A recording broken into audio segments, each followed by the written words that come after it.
myself Bhumi Patel, Assistant Professor at LG Institute of Engineering and Technology in the Department of Electronics and Communication. Today's our topic is mathematical modeling of the rotation motion. In the unit number 2, the mathematical models of the system.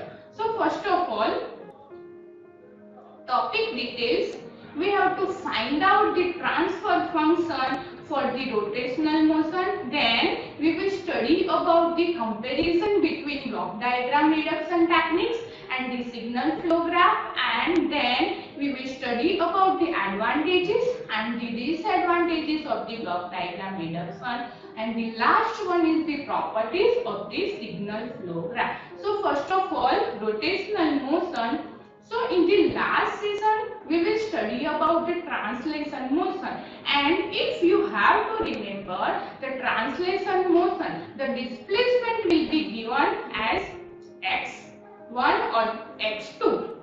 Okay, if two displacement is given, it is denoted as x1 and x2. So here the example is given. What is the transfer function? So first of all, transfer function is the ratio of Laplace transform of the output signal to the Laplace transform of the input signal. Now obtain the transfer function theta s upon Ts of the mechanical network given in the figure. So here one mechanical system is given where input torque is applied T, then here two displacement is given.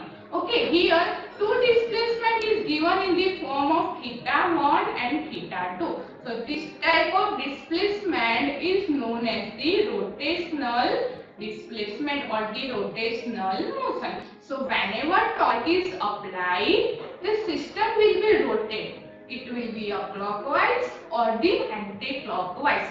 Then two J1 and J2 is given.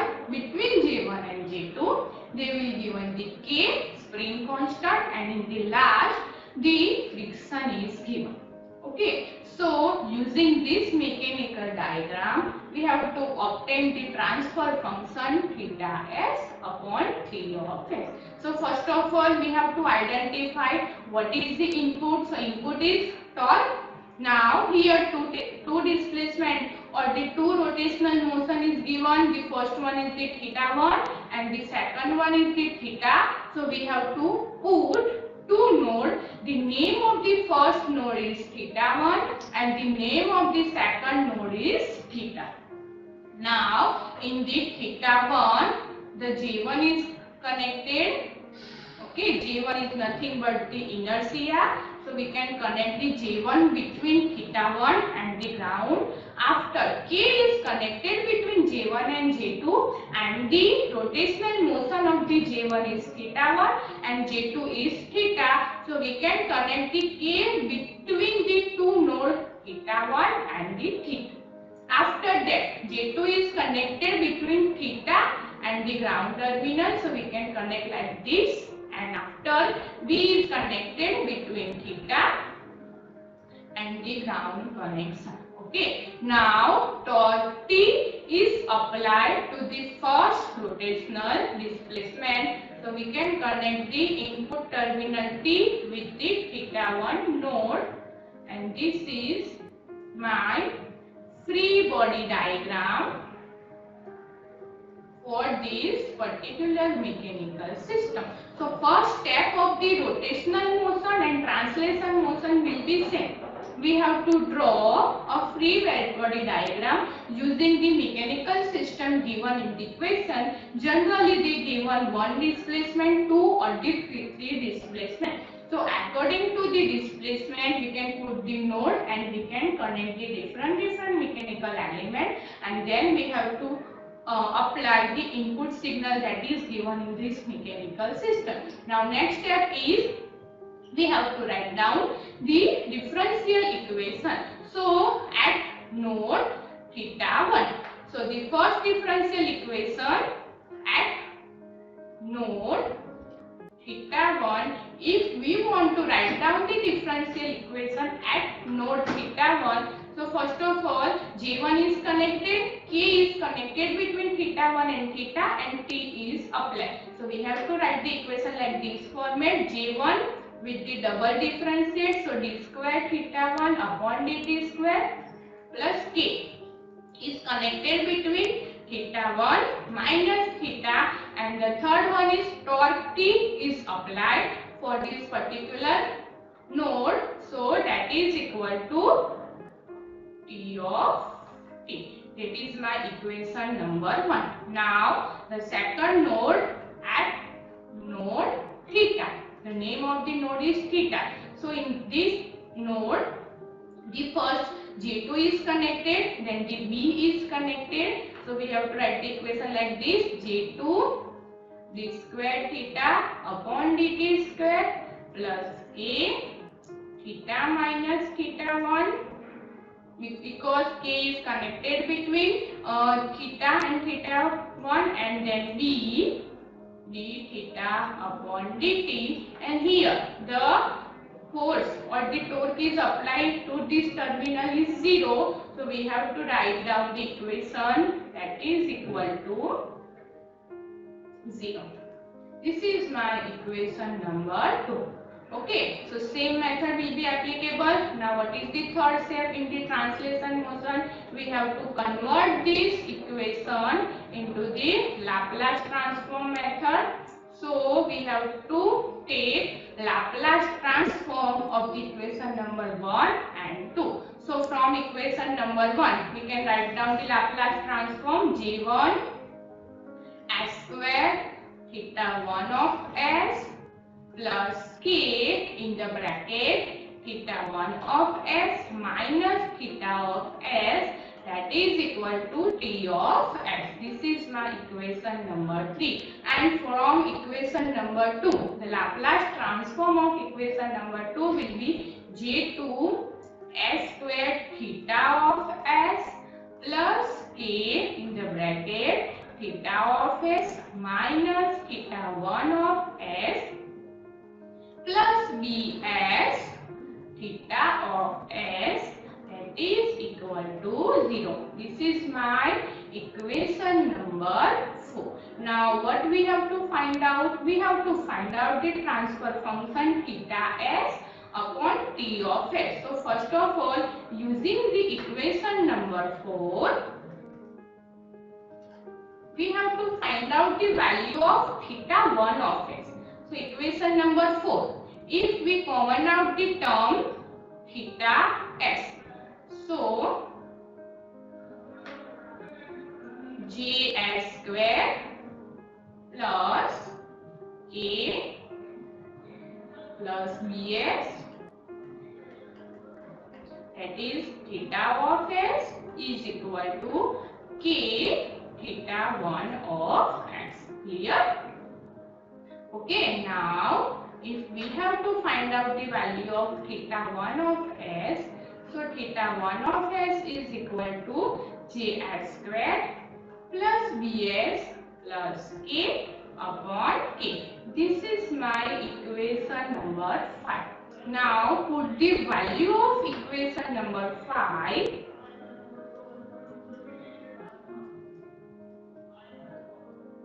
of equation number 5 in the equation number 3. So what is my equation number 3? Here it is. So in the equation number 3, we have to common out the term theta 1 of s. So it will be J1 s square plus K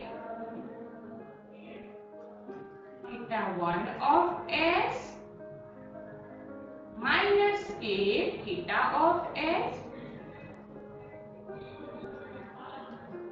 that is equal to T of s. Now in the above equation, it theta 1 of s, this term into theta of s, right? Now put the value of theta 1 of s in this equation. So we can get J1 s square plus K in another bracket Js square plus Bs plus K upon K theta of s minus k theta of s, that is equal to t of s. Now we have to common out the theta of s in these two terms. So theta of s in this bracket g1 s square plus k, in another bracket gs square plus bs plus k upon k and d minus k, that is equal to t of s. Now what we have to find out? We have to find out the ratio of theta s upon t of s. So we answer theta s upon t of s, that is equal to 1 upon g1 s square plus k in the another bracket g2 s square plus bs plus k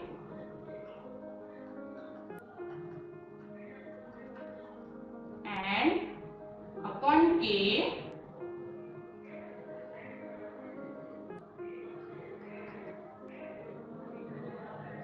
minus k. Okay, so this is my final answer for this particular mechanical system. So if the rotational motion is given, we can take theta instead of x, force, torque instead of force, and m instead of g. Okay, so here first of all, we have to draw the free body diagram, then find out the differential equation, then take Laplace transform, and then find out the final answer for this particular equation. Now, the next is comparison between the block diagram reduction technique and the signal flow graph. So, in the block diagram reduction technique is only applicable to LTI system. What is the LTI system? It is the linear time invariant system.